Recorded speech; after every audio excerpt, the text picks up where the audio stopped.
DK Shivakumar ಅವರು ಆದಷ್ಟು ಬೇಗ ಮುಖ್ಯಮಂತ್ರಿ ಆಗಲಿ ಅನ್ನುವಂತಹ ಹಾರೈಕೆಯನ್ನ ಮಾಜಿ ಡಿಸಿಎಂ ಆಗಿರುವಂತಹ ಅಶ್ವಥ್ ನಾರಾಯಣ ಅವರು ವ್ಯಕ್ತಪಡಿಸಿದ್ದಾರೆ.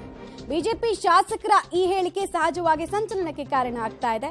ಜನರನ್ನ ನೇರವಾಗಿ ತಲುಪುವಂತಹ ಕೆಲಸವನ್ನ ಅವರು ಮಾಡಿದ್ದಾರೆ. ಈಗ ಡಿಸಿಎಂ ಆಗಿದ್ದಾರೆ, ಮುಂದೆ ಸಿಎಂ ಆಗಲಿ ಅನ್ನೋದು ಅಶ್ವಥ್ ನಾರಾಯಣ ಅವರ ಅಪೇಕ್ಷೆ.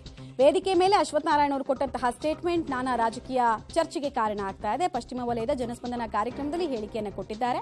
ಶೇಷಾದ್ರಿಪುರಂ ಗುಂಡೂರಾವ್ ಕ್ರೀಡಾಂಗಣದಲ್ಲಿ ನಡೀತಾ ಇದ್ದಂತಹ ಜನಸ್ಪಂದನ ಕಾರ್ಯಕ್ರಮದಲ್ಲಿ ಡಿಕೆ ಶಿವಕುಮಾರ್ ಅವರನ್ನ ಹಾಡಿ ಹೊಗಳಿದ್ರು. ಜೊತೆಗೆ ಸಮುದಾಯದ ನಾಯಕ ಅನ್ನೋ ಲೆಕ್ಕಾಚಾರನ ಅಥವಾ ಮತ್ತೆ ಕಾಂಗ್ರೆಸ್ನಲ್ಲಿ ಸಿಎಂ ಫೈಟ್ ಮುನ್ನೆಲೆಗೆ ಬರಲಿ ಅನ್ನುವಂತಹ ಆಸೆನ ಗೊತ್ತಿಲ್ಲ. ಎರಡೂ ಆಯಾಮದಲ್ಲಿ ಸದ್ಯಕ್ಕೆ ಚರ್ಚೆ ಅಂತೂ ಆಗ್ತಾ ಇದೆ.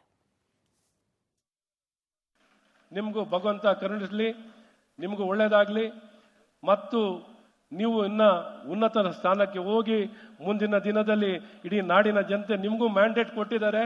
ಮುಖ್ಯಮಂತ್ರಿನೂ ತಾವಾಗಲಿ ಅಂತ ಈ ಸಂದರ್ಭದಲ್ಲಿ ಶುಭವನ್ನು ಹಾರೈಸಿ ಎಲ್ಲರ ಪರವಾಗಿ ನೀವು ಸ್ಥಾನವನ್ನ ಅಲಂಕರಿಸಿ ಅಂತ ಶುಭವನ್ನು ಕೋರ್ತೇನೆ.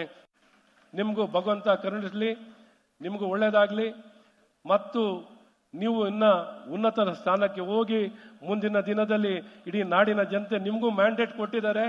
ಮುಖ್ಯಮಂತ್ರಿನೂ ತಾವಾಗಲಿ ಅಂತ ಈ ಸಂದರ್ಭದಲ್ಲಿ ಶುಭವನ್ನು ಹಾರೈಸಿ ಎಲ್ಲರ ಪರವಾಗಿ ನೀವು ಸ್ಥಾನವನ್ನ ಅಲಂಕರಿಸಿ ಅಂತ ಶುಭವನ್ನು ಕೋರ್ತೇನೆ.